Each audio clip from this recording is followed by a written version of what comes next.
கருவாடு தொக்கு செய்ய போகிறோம். ஒரு மிளகு, சீரகம், கடுகு, வெந்தயம் போடுறோம். இது கூட 2 ஸ்பூனு புளி விதை சேர்த்துக்கிறோம். கொத்தமல்லி காரத்துக்கு ஏற்ப நம்ம காஞ்ச மிளகாய் சேர்த்துக்கிறோம். வறுத்து பொடி செஞ்சுக்கிறோம். இதை நம்ம ஆற வச்சு தூள் பண்ணி எடுத்துகிட்டு வந்துடலாம். இப்போ இதை நம்ம பொடி பண்ணி எடுத்து வந்துடலாமா? இதை நம்ம பொடி பண்ணி எடுத்துகிட்டு வந்துடலாம். முதல்ல நம்ம கருவாடு வறுத்துக்கலாம். திட்டமாக எண்ணெய் ஊற்றிக்கலாம்.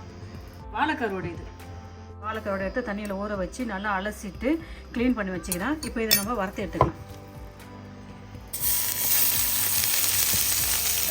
திட்டமாக ஒரு 1/2 ஸ்பூன் இஞ்சி பூண்டு சேர்த்து வறுக்கலாம். 1/2 ஸ்பூன் இஞ்சி, 1/2 ஸ்பூன் மஞ்சள் தூள், கொஞ்சம் காஞ்ச மிளகாய் தூள் போட்டு நம்ம இதை வறுக்கலாம்.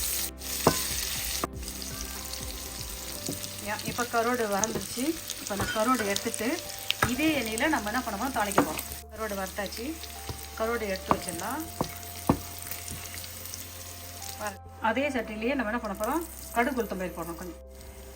கொஞ்சம் நிறைய வேணாம், ஒரு 1/2 ஸ்பூன் தான் போட்டுட்டு இதில் கருவேப்பிலை சேர்த்துக்கிறோம். பொடியாக நறுக்கி வச்ச பூண்டு சேர்த்துக்கிறோம். பொடியை நறுக்கி வச்ச வெங்காயத்தை சேர்த்து வதக்குறோம். பொடியை நறுக்கி வச்ச தக்காளி காய்ச்சி பொடியை நறுக்கி வச்ச தக்காளி காய்ச்சி தக்காளி வெங்காயம் போதும். உப்பு நிறைய போட்டதில்லை, ஏன்னா கருவேப்பிலை அதிகம் ஏற்கனவே உப்பு இருக்கும். நல்லா வதக்கலாம். நல்லா வதங்குது. இப்போ இந்த நேரத்தில் நம்ம என்ன பண்ணோம், 2 பச்சை மிளகாயை வெட்டி சேர்க்கணும்.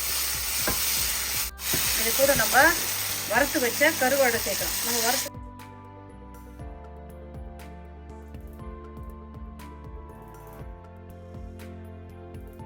கடுகு, வெந்தயம், மிளகு, சீரகம், அந்த காஞ்ச மிளகாய், கொத்தமல்லி, அந்த பொடியை நம்ம இதில் சேர்க்கணும்.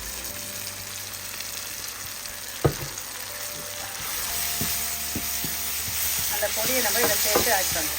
பாருங்கள், திட்டமாக நான் கொஞ்சம் புளி கரைச்சி வச்சுக்கலாம். ஒரு புளி கரைச்சல இதில் சேர்க்கணும்.